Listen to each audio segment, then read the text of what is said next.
Hello दोस्तों, मैं आशुतोष कुमार। आप देख रहे हो सबका नॉलेज यूट्यूब चैनल। आज हम लोग लॉन्ग आंसर देखेंगे मेरे दोस्त, सेक्शन सी का। ठीक है, वही सब कुछ है। क्लास 12 का जो फाइनल एग्जाम दिए थे हम लोग इकोनॉमिक्स। तो आइए देखते हैं बिना टाइम वेस्ट किए हुए क्लास 12।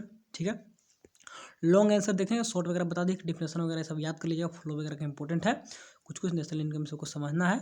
ठीक है, क्योंकि बता देगा, मान ली फ्लो तो हम लोग समझे हैं, फ्लो का कॉन्सेप्ट तो पूरा समझा हुआ है, लेकिन डिफिनेशन याद नहीं रहेगा तो कैसे लिखिएगा। तो कुछ कुछ याद किया जाता है, कुछ कुछ में याद किया भी जाता है, कुछ कुछ पॉइंट समझा भी जाता है, और कुछ कुछ केवल समझने लायक रहता है। तो जैसा डिमांड वैसा काम करिएगा तो बेस्ट रहेगा रिजल्ट। चलिए, तो सब तो कल बहुत डिस्कस किए थे।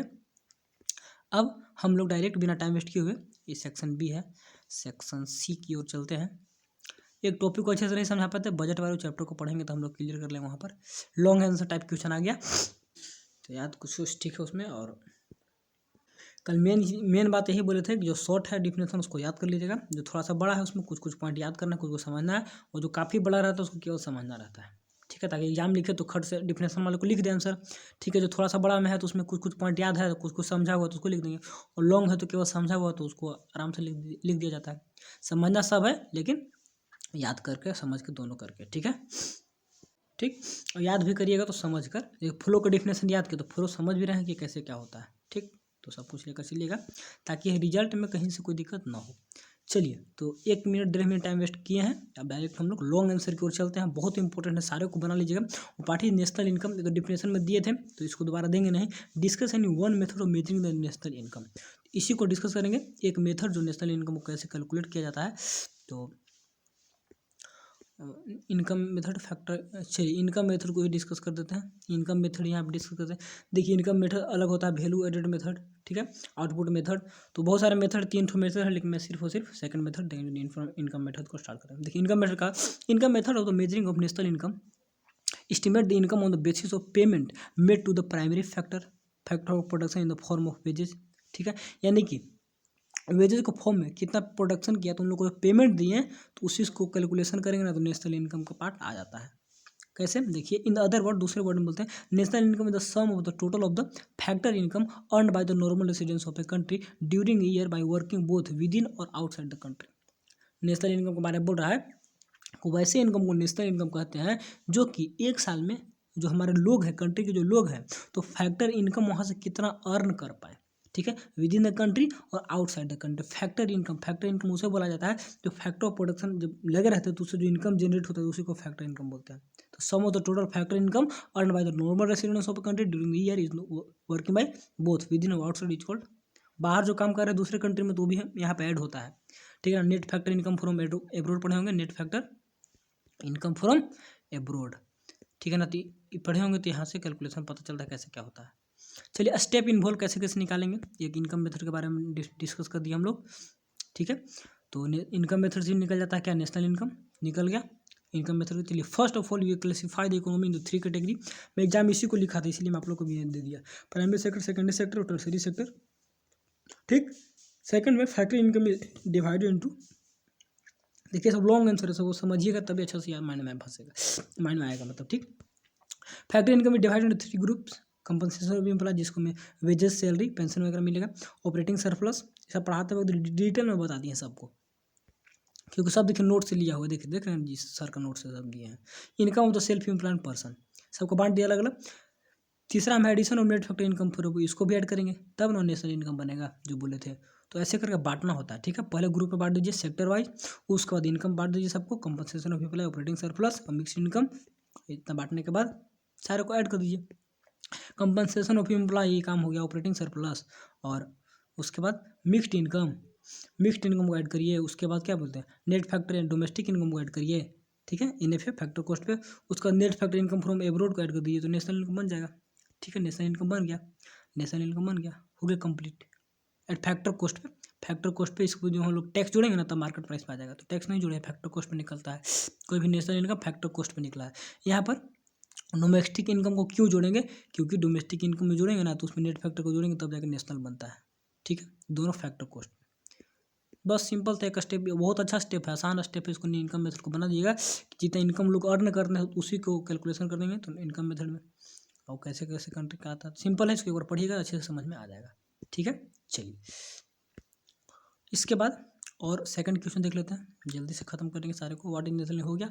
चलिए, calculation of gross national product at market price from the data. देखिए एक न्यूमेरिकल, इस टाइप का न्यूमेरिकल रहेगा, तो इस टाइप का जो न्यूमेरिकल रहेगा तो इसमें क्या करना होता है, न्यूमेरिकल बताए भी ऐसा बात नहीं, लेकिन देखिए क्या करेंगे इसमें। आपको सबसे पहले net factor eight factor cost तो दिया हुआ है, ठीक है, इसी में कुछ करना होगा। अब इनडायरेक्ट टैक्स है, हम क्या निकालना है, नेशनल इनकम निकालना है, तो नेशनल इनकम फैक्टर कॉस्ट पे निकलता है, तो टैक्स वगैरह तो माइनस कर देंगे, ठीक है, तो टैक्स को यहाँ से माइनस कर देंगे, 1500 में से 1200 ये कितना जो है माइनस कर देंगे। इनडायरेक्ट टैक्स है, नेट इनडायरेक्ट टैक्स जो होता है उसमें इनडायरेक्ट टैक्स माइनस सब्सिडी होता है, तो उसको हटा के, सब्सिडी आगे दिया होगा तो उसको हटा देंगे, तो आगे चल के सब्सिडी दिया होगा, क्योंकि हम लोग नेट इनडायरेक्ट टैक्स को वहाँ से हटाते हैं, इनडायरेक्ट टैक्स माइनस सब्सिडी दिया होगा कहीं पे, देख लेते हैं। Net factor income from depreciation economic subsidy, देखिए इसको हटा दीजिएगा, ठीक, इसमें से उसको फिर ऐड कर दीजिएगा। चलिए हो गया। इसके बाद इनडायरेक्ट टैक्स हो गया, उसके बाद सब्सिडी हटा दी। डिप्रिसिएशन, अच्छा डिप्रिसिएशन क्या होगा बताइए, तो डिप्रिसिएशन हमको क्या निकालना है, नेट निकालना है कि डोमेस्टिक निकालना है, देख लेते हैं। ग्रोस निकालना है, तो ग्रोस में तो डिप्रिसिएशन ऐड रहता है, ग्रोस में तो ऐड रहेगा, ग्रोस में से डिप्रिसिएशन हटाएंगे तब नेट बनेगा, तो ग्रोस में तो ऐड रहेगा, ठीक है।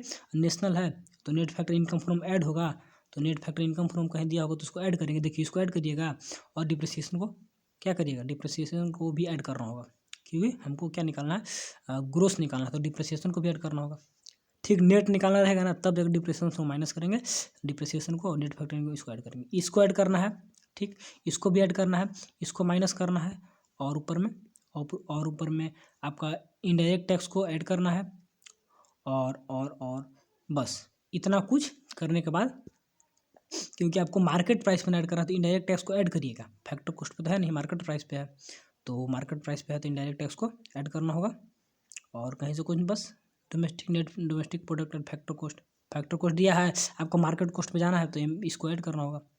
इतना कुछ काम करिएगा, बस एक क्या सब्सिडी को माइनस करिएगा, बाकी सबको ऐड करना है, आपका रिजल्ट बन जाएगा। तो करके देखिएगा, सिंपल रहता है, थोड़ा सा दिमाग लगाना है, समझे होंगे तो बन जाता है, कोई दिक्कत है नहीं।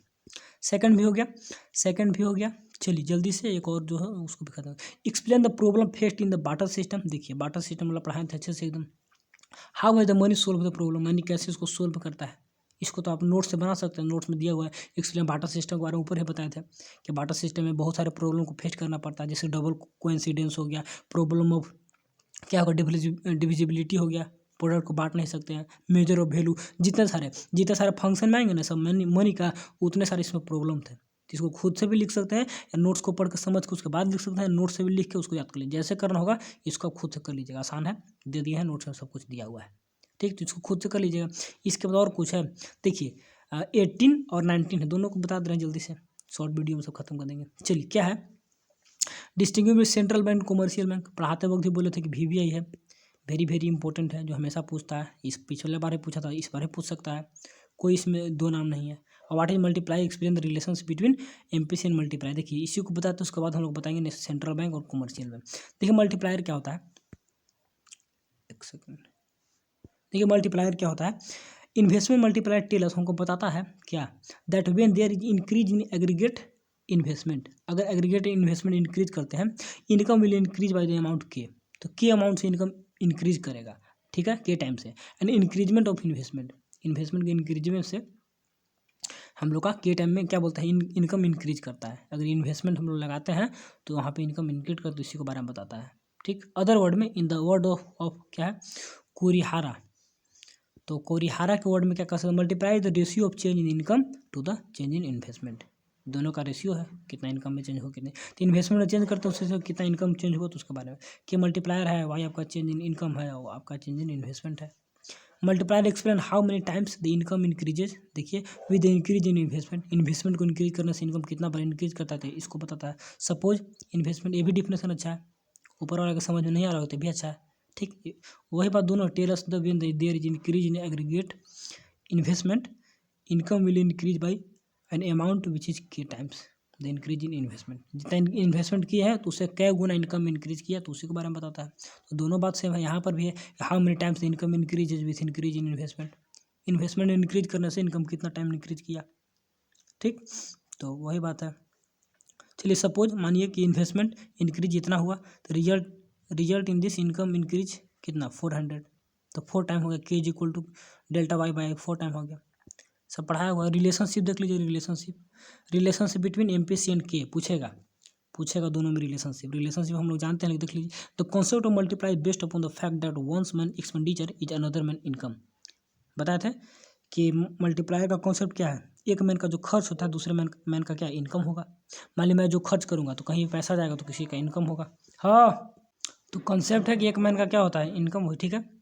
Initial expenditure is equal to increase in investment and the size of multiply पे डिपेंड्स अपॉन एमपीसी पे डिपेंड करेगा, which is explain the relation between change in consumption to change in income. यही आपका रिलेशनशिप है, ठीक। Initial expenditure is equal to increase in investment. Starting expenditure किसके बराबर होगा, जो इन्वेस्टमेंट में जितना इंक्रीज होता है उसी के बराबर। तो यहाँ पे दिया है इक्विलिब्रियम ऑफ इकोनॉमी। तो ये सब लॉन्ग ऐसे सबको समझना बस केवल। तो इक्विलिब्रियम कब होता है इकोनॉमी, एडी बराबर ए सी, एडी का सी प्लस आई, सी प्लस एस दोनों को तो वाई के बराबर हो गया। जो बोले थे कि सी प्लस एस किसके बराबर होता है, वाई के बराबर होता है, ठीक है। Multiplier both divided by delta से इसको मल्टीप्लाई करें, delta C delta I delta Y, dividing both by delta Y से डिवाइड करिए तो कट के यहाँ पे कट छट जाएगा, कैलकुलेशन करिएगा तो इस टाइप से आ जाएगा, बनाकर इसको देखिएगा। तो ये रिलेशनशिप होता है, रिलेशनशिप के equal to 1 minus M P C. एक और कर सकते हैं यहाँ पे 1 बाई क्या एम पी एस। तो लॉन्ग में कितना आसानी से बन जा रहा है, क्योंकि अच्छे से पढ़ें समझें तो कोई टाइम नहीं लग रहा, खट खट खट खट खत्म। कोई अगर नहीं समझ में आ रहा तो बताइएगा, सब पढ़ाया हुआ सब थिंग्स है। इसके बाद distinguish between central and commercial bank, सबसे आसान सबसे popular topic central and commercial में। कहाँ पे इसको लिखे हैं, थोड़ा सा नीचे में डाउनलोड होगा, ये सब कल का है। चलिए कंप्लीटेड होगा, लास्ट क्वेश्चन से कंप्लीट करेंगे।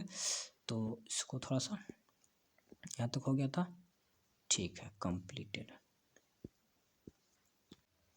तो इसके बाद कंप्लीट करेंगे एमसीक्यू के लिए। बोल रहा था एक लड़का कि भाई एमसीक्यू तो पिछले साल का जो टर्म 1 का है उसको, और मेरे पास बहुत सारे एमसीक्यू बहुत क्वेश्चन और भी हैं, ठीक क्लास का, तो उसको भी करवा देंगे। और चैप्टर वाइज तो करा ही दे रहे हैं सभी का। कॉमर्शियल बैंक सेंट्रल बैंक दोनों में डिफरेंस बिटवीन सेंट्रल और कॉमर्शियल बैंक। चलिए सब बात का चीज़ है यहाँ पर। तो it accept deposit from the public यहाँ पे, ठीक है, and grant them loan, deposit को एक्सेप्ट करती है, लोन देती है कॉमर्शियल बैंक, व्यापार से रिलेटेड। एक control credit and regulate currency को रेगुलेशन और control credit. It is credit creation क्या है, सब चैप्टर पढ़िएगा तो समझ में आएगा। It is own by both people and government, it is own by government only. It is the bank for public, it is the bank for government. It doesn't have right to issue currency, currency कर सकती है, it has right to issue currency. Credit create करती है, control करता है, दोनों का देख लीजिएगा, ठीक। कॉमर्शियल बैंक्स कम्पीट होगा ना, कंप्लीट एमंग देमसेल्फ, कंप्लीट नहीं कम्पीट होगा, यहाँ पे कंप्लीट लिखा है गलत है, कम्पीट, एक कम्पीट में कंपटीशन करना। And central bank doesn't have compete with other bank. और इसके बाद लास्ट में जयपुर एग्जाम 2000 बहुत ही सिंपल था, बहुत आसान था, 12-13 मिनट में सारा का सारा खत्म कर दिया, ठीक है। तो thanks for watching, please share with your class, थोड़ा सा दिखाइए आप लोग सपोर्ट, लाइक्स जो भी, तो ये सब कहने का चीज़ नहीं, सब अंडरस्टूड है। चलिए तो फिर लॉन्ग बहुत जल्दी आसानी से खत्म कर दिया, कोई दिक्कत, जितना शॉर्ट में टाइम लगा था। तो बस ये सबको समझना है, कुछ नहीं करना है। और जो मीडियम है तो उसको थोड़ा सा समझना याद करना, एक एक लाइन का है तो उसको तो याद ही कर लेना है। इतना कुछ बताएंगे, बताने के साथ आप लोग क्लास को करेंगे, ठीक है। तो मिलेंगे अगले वीडियो में। तो बस और कोई दिक्कत होगा तो कमेंट करके दिएगा। तो thanks for watching and best of luck.